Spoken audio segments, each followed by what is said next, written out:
నమస్కారం. ETV news కు స్వాగతం. ఈనాటి ముఖ్యాంశాలు. కరడుగట్టిన నేరస్తుడు నయీం హతం. షాద్నగర్ ఎన్కౌంటర్లో మట్టుబెట్టిన తెలంగాణ గ్రేహౌండ్స్.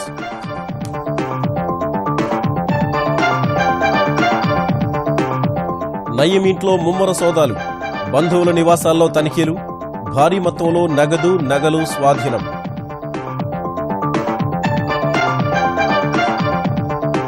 భూసేకరణపై హైకోర్టుకు తెలంగాణ సర్కార్ ప్రమాణపత్రం. నిర్వాసితులను అన్ని విధాలా ఆదుకుంటామని నివేదన.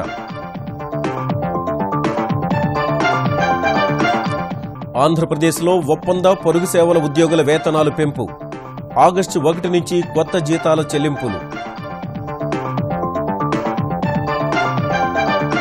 ప్రత్యేక హోదాపై మరోసారి లోక్సభలో గళమెత్తిన ఆంధ్రప్రదేశ్ ఎంపీలు. త్వరలోనే పరిష్కార మార్గం లభిస్తుందన్న జైట్లీ. జీఎస్టీ బిల్లుకు లోక్సభ ఆమోదముద్ర. పన్ను తీవ్రవాదానికి తెరపడుతుందన్న ప్రధాని. అన్ని పార్టీల విజయమని వ్యాఖ్య. ఒలింపిక్స్లో భారత్కు మరోసారి నిరాశ. 10 మీటర్ల ఎయిర్ రైఫిల్లో నిరాశపరిచిన అభినవ్ బింద్రా. జిమ్నాస్టిక్స్ ఫైనల్ చేరిన దీపా కర్మకర్.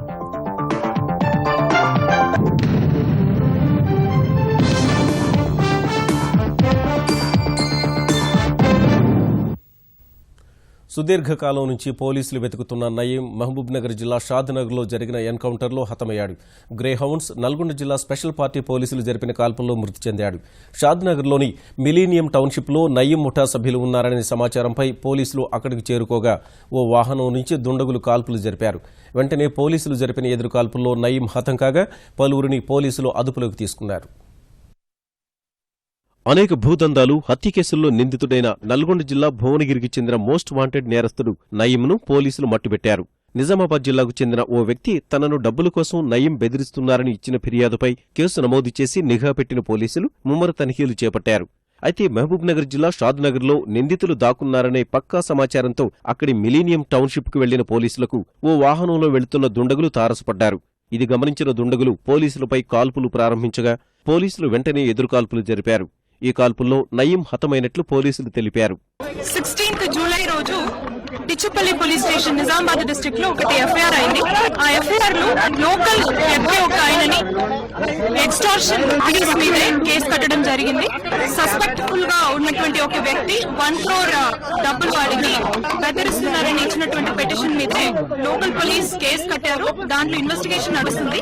లోకల్ పోలీస్ కి ఉన్నటువంటి ఇన్ఫర్మేషన్ ప్రకారంగా ఆ కేసులో అనుమానిస్తున్నటువంటి వ్యక్తి ఒక అనుమానాస్పదంగా ఉన్నటువంటి ఒక వైడ్ ఫోర్డ్ ఎండవర్ బండిలు షాద్నగర్ ఏరియాలో ఉన్నట్టుగా సమాచారం ఉంటే లోకల్ ఇన్వెస్టిగేషన్ టీం ఇక్కడికి వచ్చారు. లోకల్ పోలీస్ కూడా ఇన్ఫర్మేషన్ ఇచ్చారు. లోకల్ పోలీస్ టీమ్ తో పాటు ఏ ఏరియాలో అనుమానాస్పదంగా ఆ బండి మూవ్ అవుతుందో ఆ ఏరియా కూడా వాళ్ళు ఆ బండిని చెక్ చేయడానికి వస్తే పోలీస్ టీమ్ ను చూసిన వెంటనే ఆ బండి నుంచి దిగి బండి నడిపిస్తున్నటువంటి వ్యక్తి ఫైర్ చేసి పారిపోయాడు. ఇంకొక వ్యక్తి బయటకి వచ్చి పోలీస్ మీదే ఫైర్ ఓపెన్ చేశారు. సెల్ఫ్ డిఫెన్స్ లో పోలీస్ ఫైర్ రిటాలియేట్ చేసినప్పుడు అనుమానాస్పదంగా ఉన్నటువంటి వ్యక్తి అక్కడే పడిపోయారు. తర్వాత చెక్ చేస్తే కేసులో ఇన్వాల్వ్ అయినటువంటి సస్పెక్ట్ అని తెలిసింది. అనంతరం ఘటనా స్థలంలో తనిఖీలు చేసిన పోలీసులు AK-47 తుపాకీ, 4 షార్ట్ గన్స్ స్వాధీనం చేసుకున్నారు. ఘటనా స్థలంలో 4 బుల్లెట్లను గుర్తించారు. తర్వాత పలువురిని అదుపులోకి తీసుకున్న పోలీసులు షాద్నగర్ కాల్పుల ఘటన ప్రాంతం నుంచి పరారైన నయీం డ్రైవర్ కోసం షాబాద్ పరిసరాల్లో ముమ్మర గాలింపు చేపట్టారు.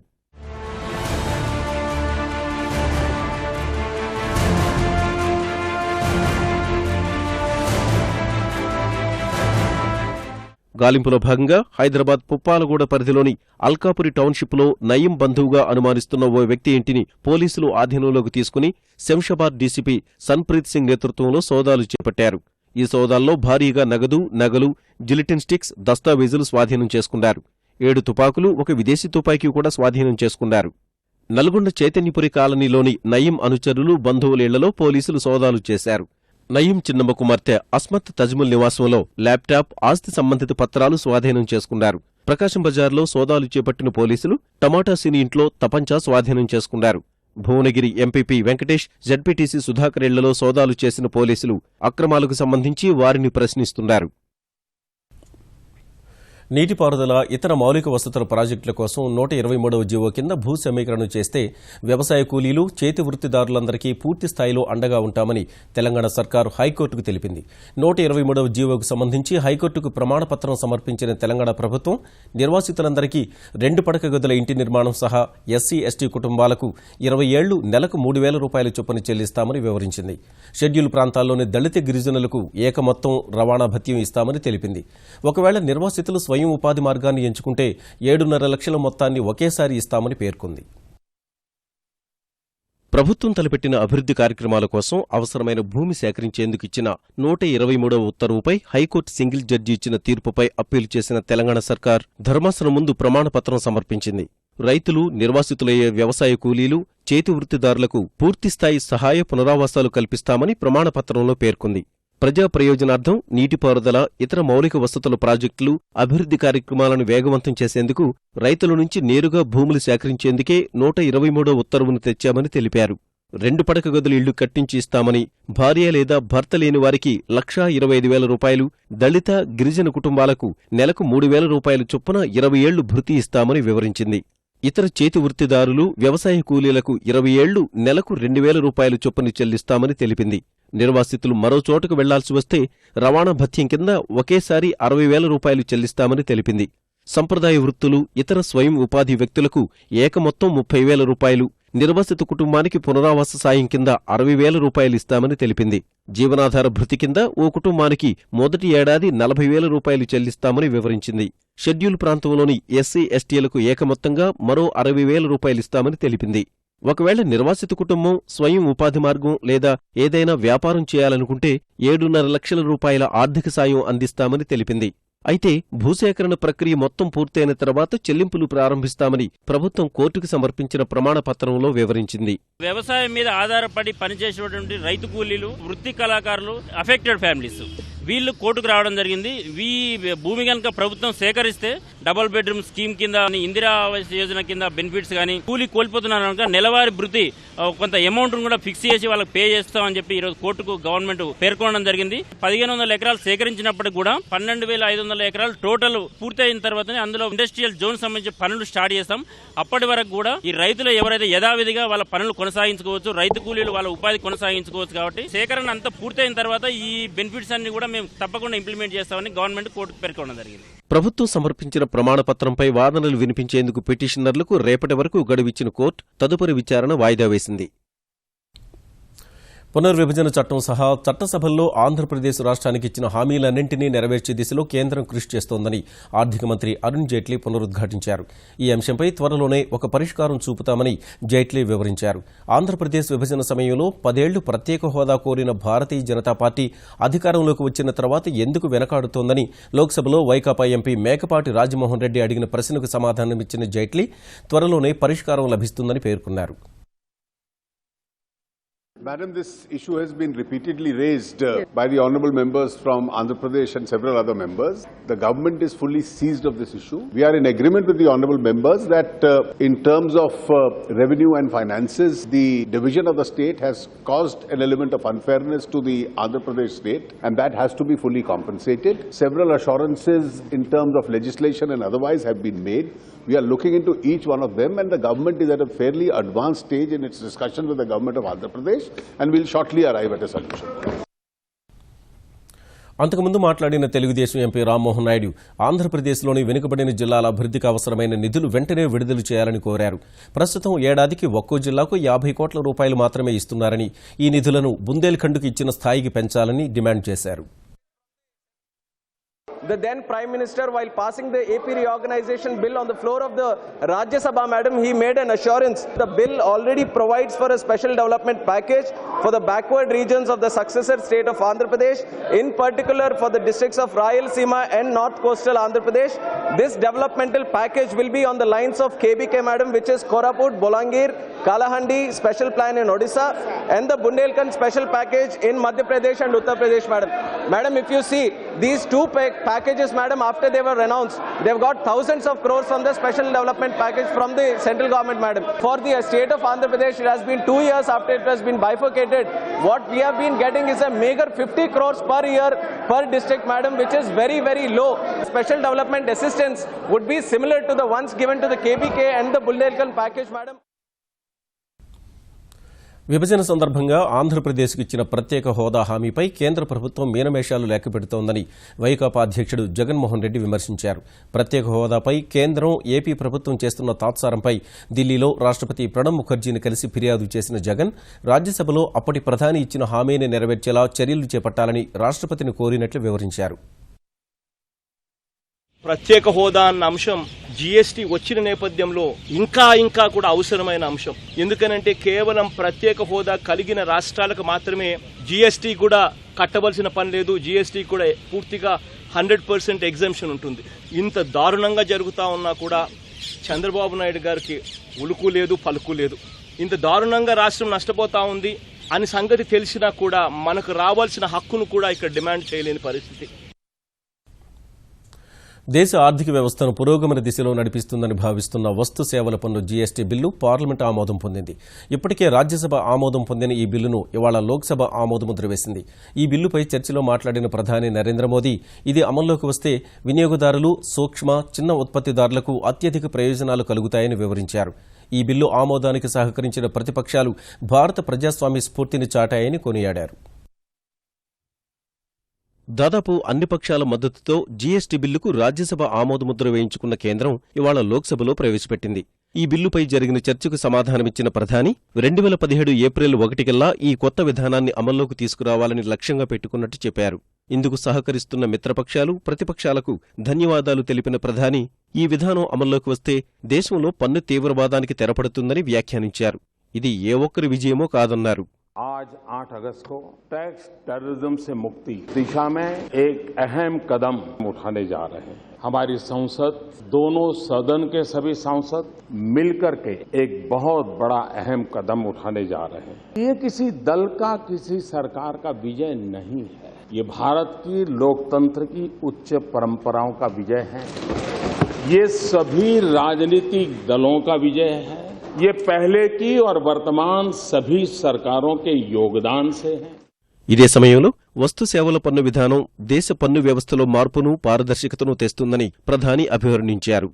जीएसटी का मतलब है great step by team India. GST का मतलब है great step towards transformation. GST का मतलब है ग्रेट स्टेप्स टवर्ड्स ट्रांसपेरेंसी. और इसलिए हम एक नई व्यवस्था से जुड़ रहे हैं. एक भारत श्रेष्ठ भारत. ये सिर्फ कर व्यवस्था नहीं है. सब राज्य और केंद्र मिलकर एक ऐसी व्यवस्था विकसित करे जिसमें छोटा सा छोटा राज्य हो या बड़ा सा बड़ा राज्य हो, सबको ये व्यवस्था अपनी लगे. ये एक भारत को ताकत देने वाली बात है.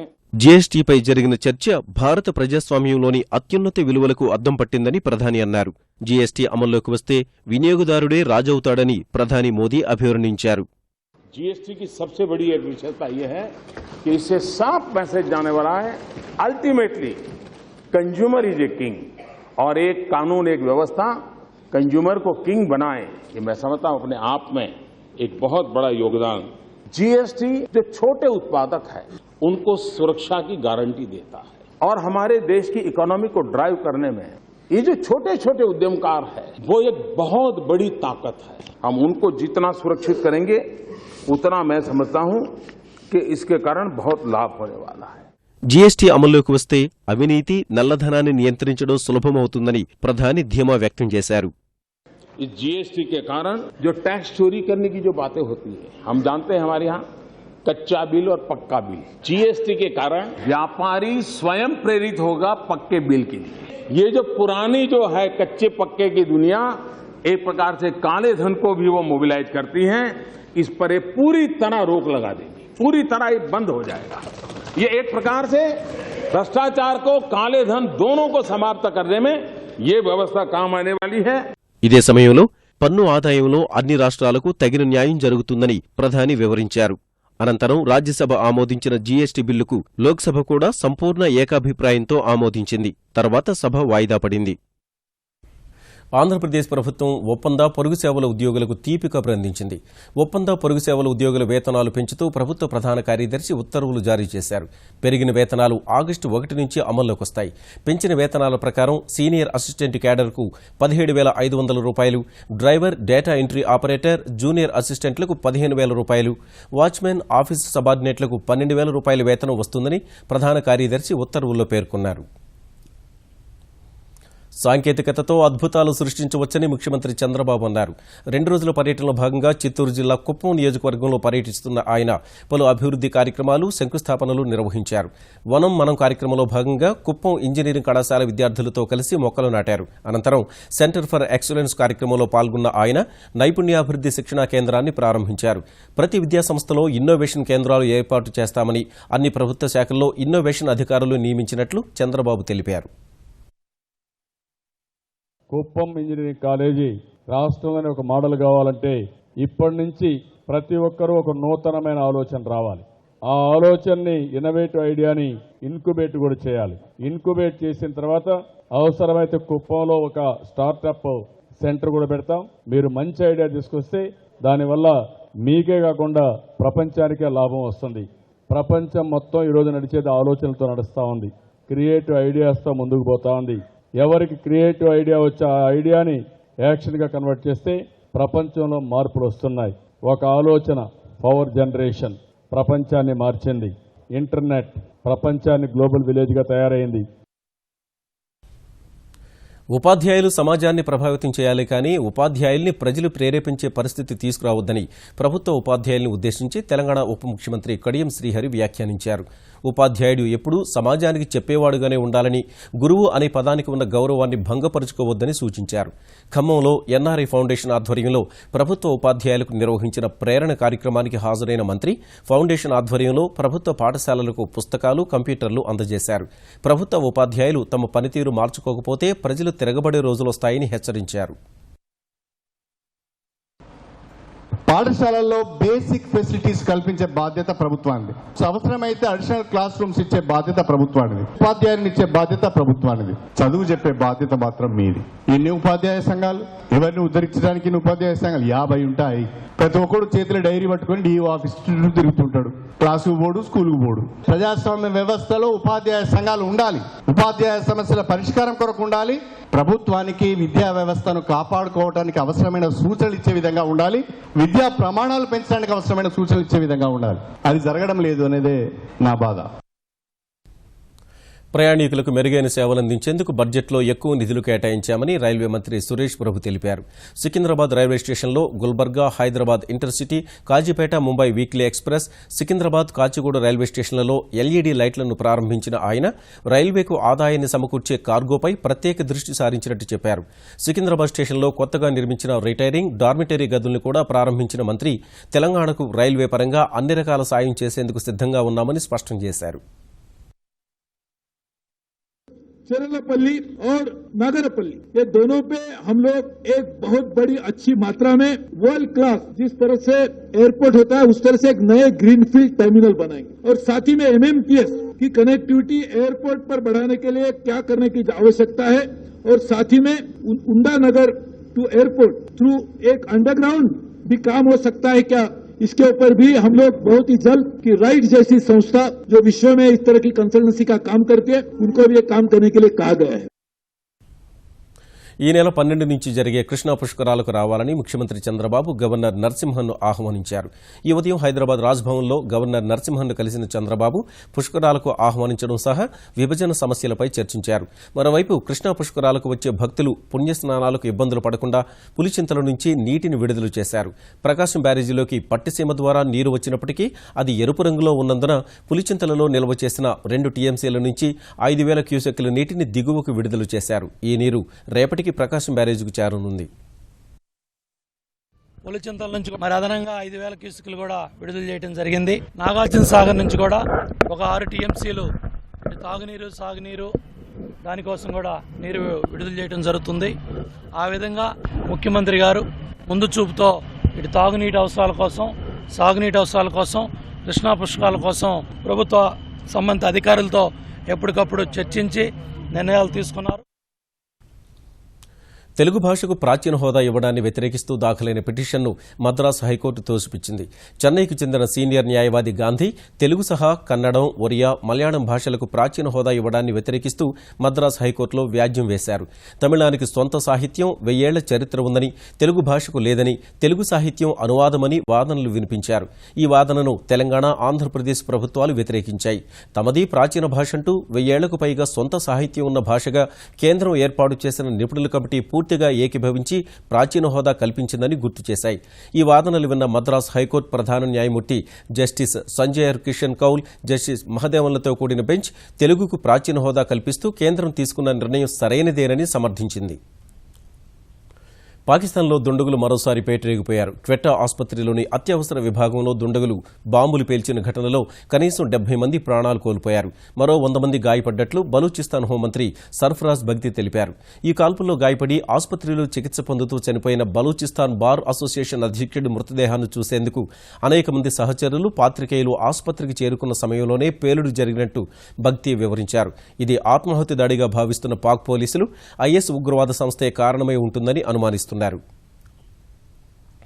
భారత రిజర్వ్ బ్యాంక్ రేపు ప్రకటించే ద్రవ్య పరపతి సమీక్షపై ఆశాజనక అంచనాలు సహా అంతర్జాతీయ మార్కెట్లలో సానుకూల పవనాల మధ్య స్టాక్ మార్కెట్లు వరుసగా 3వ రోజు లాభాల్లో ముగిశాయి.